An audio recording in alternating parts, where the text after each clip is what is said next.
Black Museum, Scotland Yard's Museum of Murder. Here in the grim stone structure on the Thames, which houses Scotland Yard, is a warehouse of homicide, where everyday objects, things like a packet of matches, a coffee pot, a paring knife, all are touched by murder.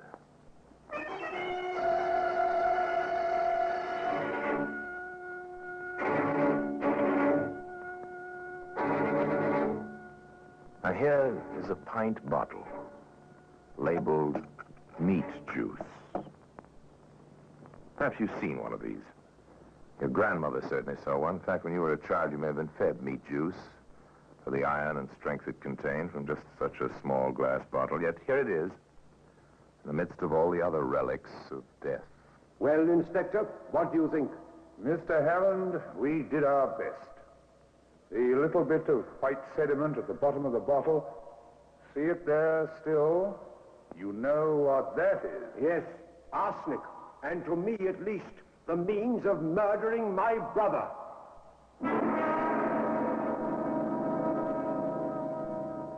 Well, today, that bottle of meat juice can be seen in the Black Museum.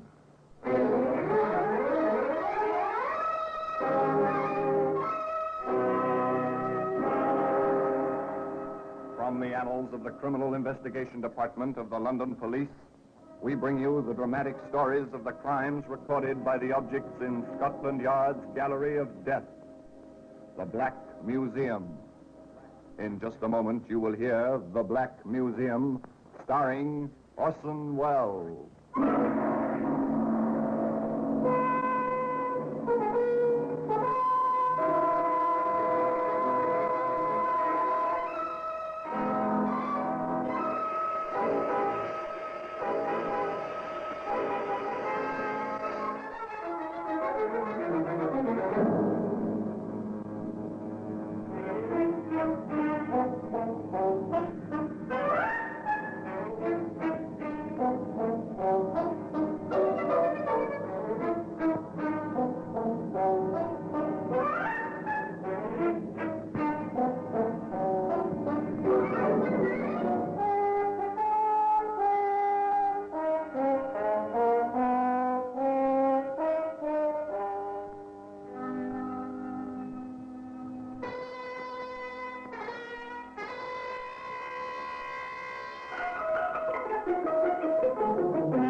Now, The Black Museum, starring Orson Welles.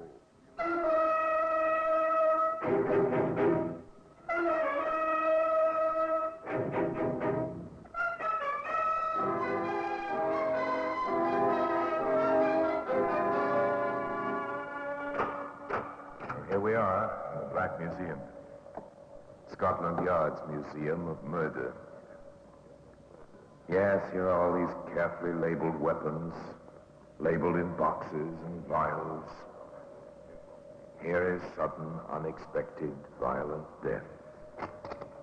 Here, for instance, is a small mirror, such as you might find in any lady's handbag. A very pretty lady used this one once to inspect an escaped tendril of soft brown hair, but what she saw reflected was not merely disordered beauty. She saw murder strike. Ah, yes, here. Here it is. The bottle labeled meat juice. Obsolete, archaic type of writing on this label, replete with flourishes and shading. No prosaic typing. Handwritten by an expert penman. Then this was only natural in the 1890s when this bottle became the focus of an odd, even a very disturbing situation. Of course, on the surface, the Hammond family, Liverpool, England, 1892, displayed no evil. All was happiness on the surface. Shall we drink to the great event, shall we? Of course, dear. Oh, forgive me, Bob. What event? There you have it, my dear. My own brother doesn't remember our wedding anniversary. Your anniversary, old man? Which one? Our 8th, Arthur. 8 years of happiness. Not to mention 6 years of our son. And Arthur, you forgot. Perhaps because I wasn't at the wedding. That's right. Robert met me and we were engaged in America. But we were married here at my aunt's home. Exactly, while I was in America myself. Well, with all that straightened out, shall we toast the occasion? After all, how many times... A pleasant family gathering on a pleasant family occasion. Nothing evil on the surface. Of course, undercurrents do show themselves occasionally. Almost 3 o'clock. The time I took my medicine. Yes, dear. Which one is it this time? The liquid or the tablets? I took the liquid at 2. That means the tablets now, dear. Oh, you have no idea, Arthur, what it means at my age to be tied to medicine bottles. How Ruth stands me, I really don't know. You're a hypochondriac, Robert. Let's face the truth. No laughing matter. These sedatives, well, I learned all about them when I was in America last. One contains arsenic, the other has strychnine in it. Oh, now you are joking. I'm not. In very small quantities, but poison, nevertheless. Here are your tablets in the water, dear. Thank you. Thank you for everything, Ruth. It's not easy, I know, for a girl to be married to a man twice her age. Don't be ridiculous, Robert. I'm very happy. And so would you be if you let yourself. Honestly, Arthur, sometimes I think your brother is too... Do you detect the undercurrents? The constant harping by a 50-year-old husband on the fact that his wife is not yet 30? All the evil is there, deep down, underground, but it's there.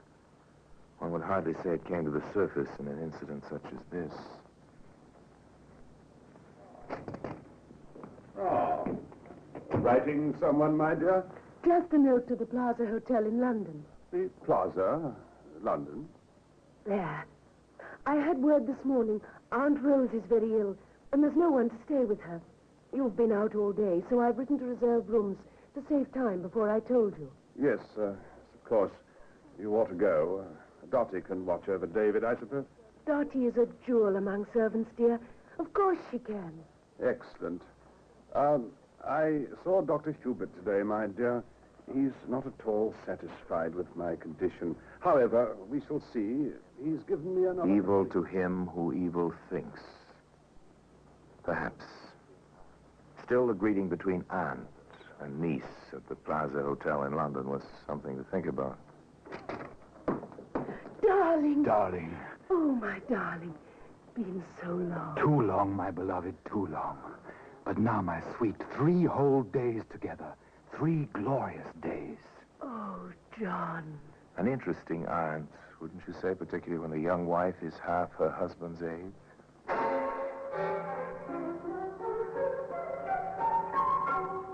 Now, there were some things which Ruth Hammond had in common with her husband. One was a love of horses and horse racing. It followed then that when the time for the Grand National arrived, Robert pulled himself together and took his wife to the world-famous race. And then an incident took place relevant to this story. Oh, it's wonderful, Robert. Just wonderful. I'm glad you're enjoying yourself, my dear. Hello, Ruth. Imagine running into you here. John. Oh, John. The gentleman seems to know you, my dear. I'm sorry. Mr. John Browning. My husband. How do you do? Well, thank you. And you? As well as can be expected. John's an old friend of mine, Robert. Aren't you, John? Yes, I think I can say I am. Well, won't you join us? There's plenty of room in our box, and I'm sure we'll be happy to have you. A casual meeting, a simple introduction, a gesture of hospitality, but who would expect a circumspect young woman to cast caution and good behavior to the wind? Dottie! Dottie! Yes, sir, Mr. Hammond. Right here, sir. Where were you? I was upstairs, sir, with Master David. Is Mrs. with you? I left her at the racetrack. Oh, will she be along soon, sir? I mean, sir. I don't care what you mean or what she does. Robert, can you ever forgive me? If you must make an exhibition of yourself, Ruth, must it be in public? Is that all you care about? Your public pride? Oh. I ought to bar you from my bed and board forever. If it went for my son, I would. Robert, please forgive me. I'll never act like that again. John Browning is out of my life. Truly he is. Very well. We shall see. Dottie. Yes, sir? Forget what you've seen here. Understand? Forget it all. Well, now it was the husband's turn to visit London. Robert Hammond went to the city to see a specialist about his nerves, about the pains he believed came from his liver. From the specialist, he went directly to a chemist's shop.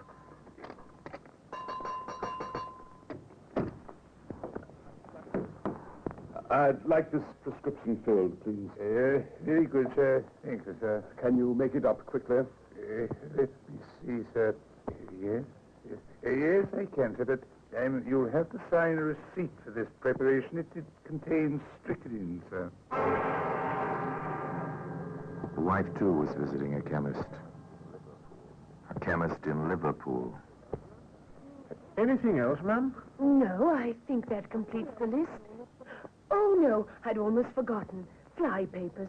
You do have fly papers, don't you? Yes, ma'am. Any particular brand? No, but I prefer the strongest you have. I hate to see anything linger longer than necessary.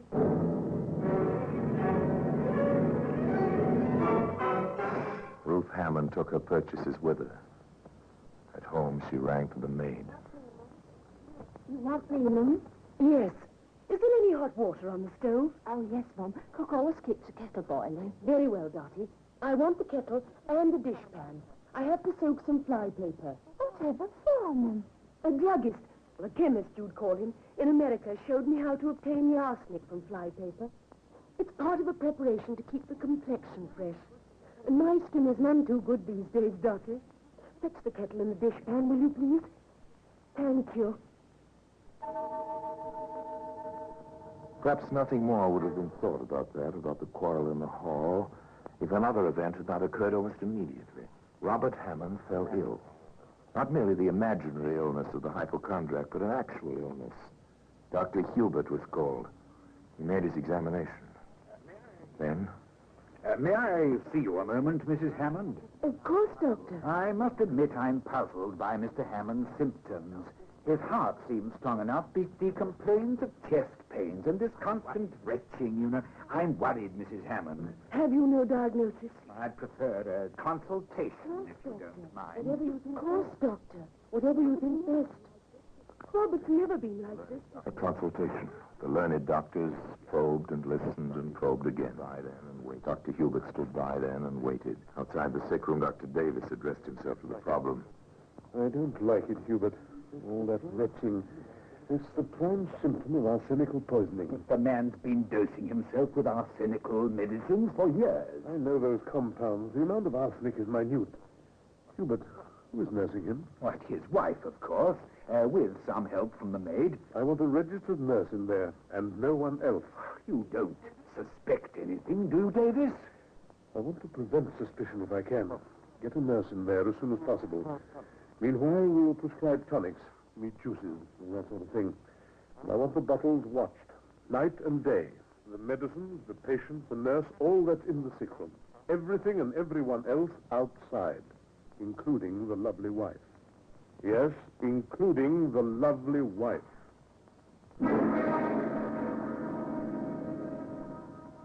And today, a bottle of meat juice can be seen in the Black Museum.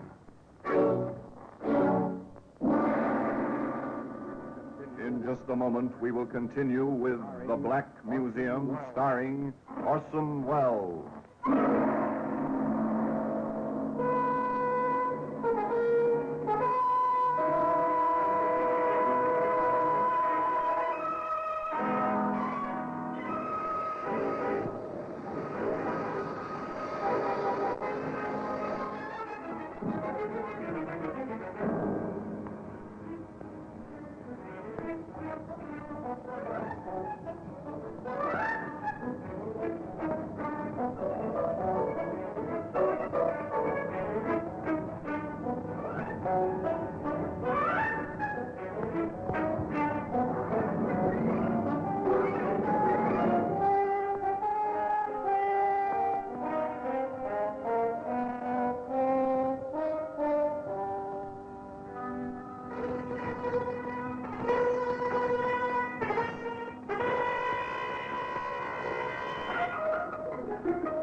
And now we continue with The Black Museum, starring Orson Welles.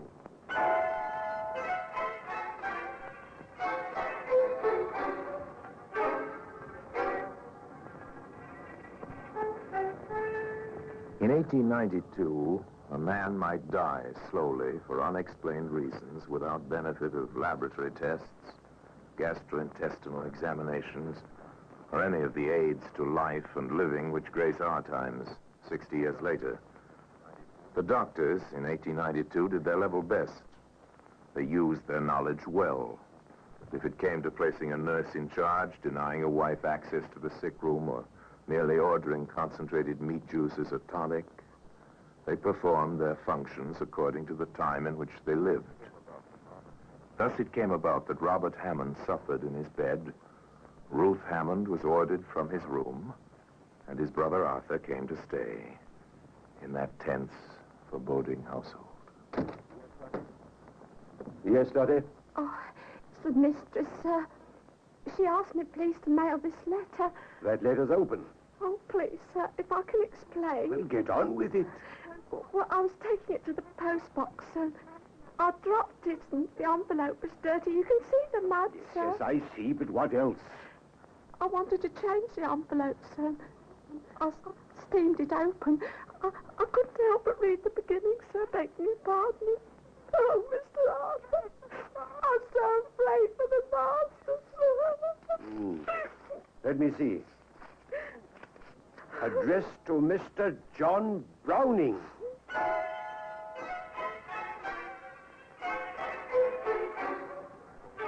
Is it necessary to add more? To report the contents of that poor, indiscreet love letter? I doubt it. The letter read and then put away, Arthur Hammond strode to his brother's room, called the nurse aside. I want you to keep special watch, very special watch, nurse, and under no circumstances permit Mrs. Hammond anywhere near these medicines. Very well, sir. But even a nurse must rest. And for an hour off each day, this nurse was replaced by Dottie, the Hammond's maid. Oh, Mrs. Hammond. Oh, the doctor says you're not to come in here. Please don't be ridiculous, Dottie. Is that you, Ruthie? Please come here. Of course, my dear. Have they been keeping you away from me? Oh, please, Mum. Are these all your medicines, Robert? Yes, dear. Most of them are filthy tasting. Poor Robert. Oh, ma'am, you're not supposed to touch This meat juice can't be bad, Robert. It certainly smells good, like good rare steak. I wouldn't mind taking it myself. But all these other pills... Wouldn't you mind taking it yourself, Mrs. Hammond? I wonder now. Then I'm not alone in that. Brother Arthur wondered, too. And he worried. Particularly when he found you alone in the pantry, washing medicine bottles. Hi, Ruth. Washing bottles? Isn't that Dottie's work?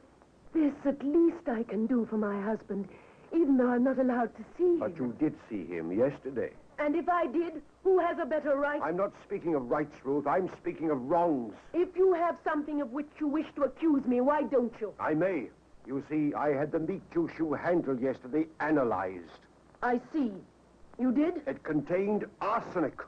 And you insinuate I put it there? I do. I did put something in that bottle. Robert asked me to. Some powder he had in a small box. He told me it always gave him relief, and the doctors had forbidden it. I see. They forbade it. Well, my dear sister-in-law, we shall see what we shall see. They saw soon enough. 24 hours later, a weeping Dottie told Brother Arthur. Oh, the master's death. Just a moment ago. So quick it came. Oh, no time to call anybody, not even you, sir. Dr. Hubert stated. I personally will not certify this death until there has been a post-mortem by Dr. Davis. And Dr. Davis reported. Death was due to aggravated inflammation of the internal organs. The body contains something less than half a grain of arsenic. I recommend an immediate investigation by the police. Enter Inspector Adams of the CID.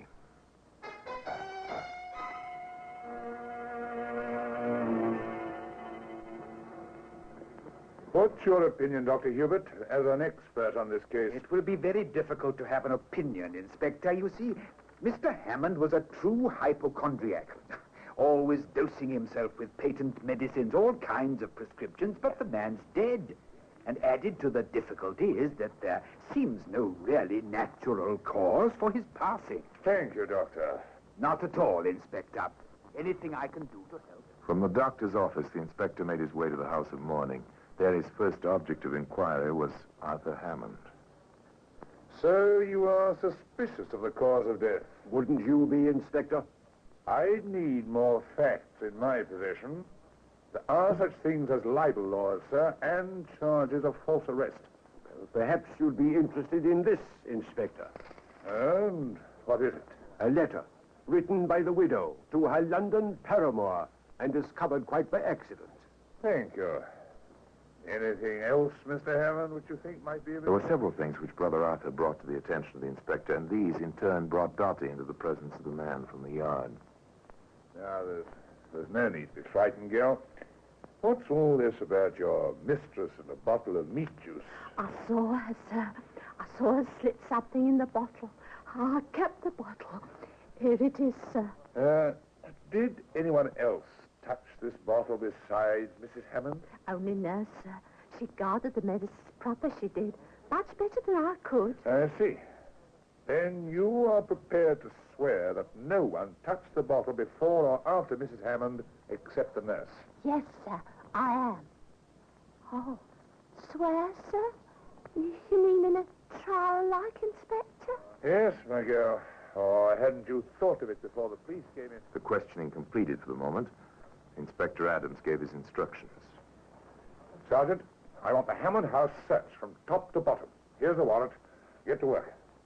The sergeant took a crew and did go to work. Every nook and cranny of the old house was seen to. Closet walls were sounded in search of secret panels. Hearthstones were pried loose.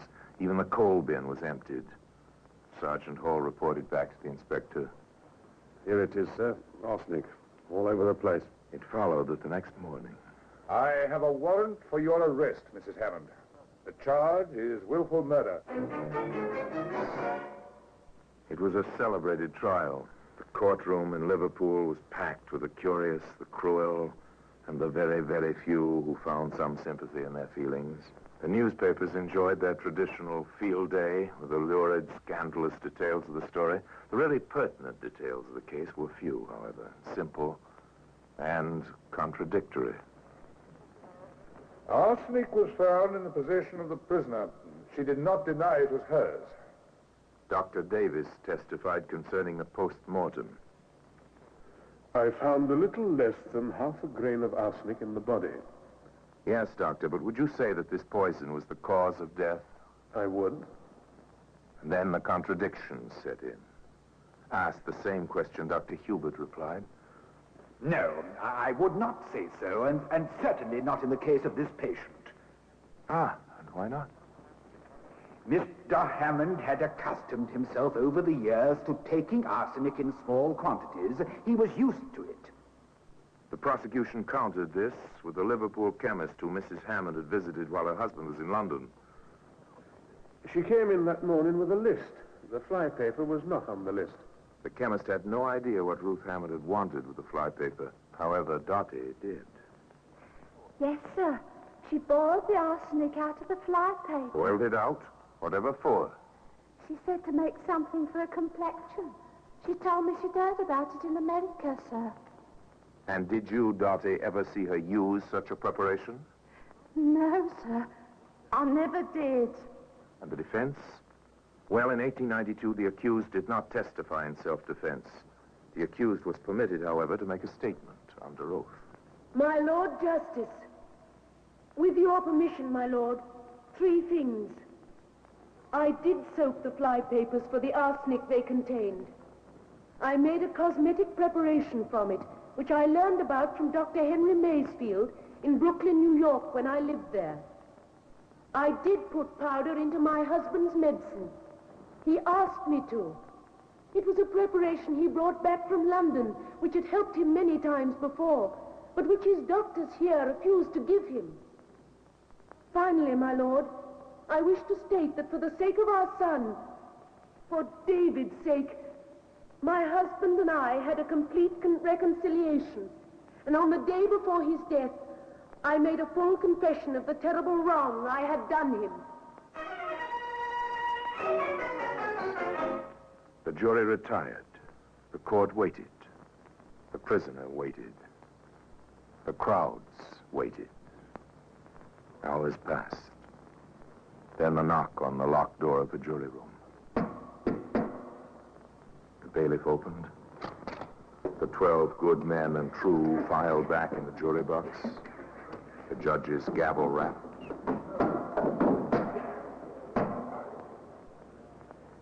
The clerk asked the foreman to rise and face the prisoner. He intoned the traditional question. Gentlemen of the jury, have you reached a verdict? We have. And what is your verdict? We find the prisoner guilty of premeditated murder. And today, the bottle of meat juice, the decisive clue in this case, is still to be found in the Black Museum.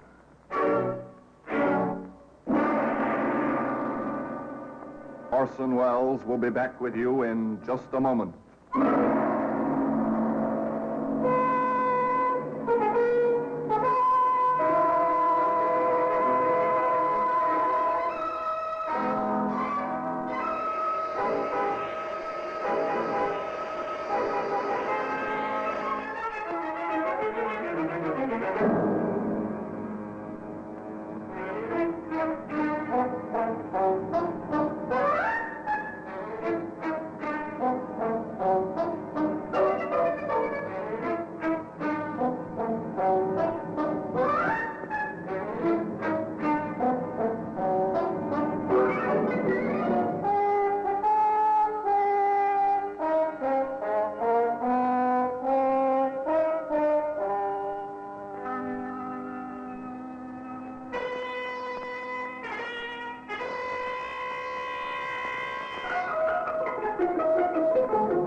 Now here in person is Orson Welles. Well, they didn't hang Ruth Hammond. No, despite the fact that public sentiment was so much against her at the start of the trial, it changed quite drastically once she had been sentenced to hanging. Letters, telegrams poured into the Home Office and to the London Times, and a reprieve was granted. And after many long years in prison, Ruth Hammond was released. She returned to America to die there, forever silent about the crime for which she had been punished. The judge himself, when asked concerning her guilt or innocence, replied only, "I never did express an opinion." And now, until next time, until we meet here in the Black Museum for another story, I remain, as always, obediently yours.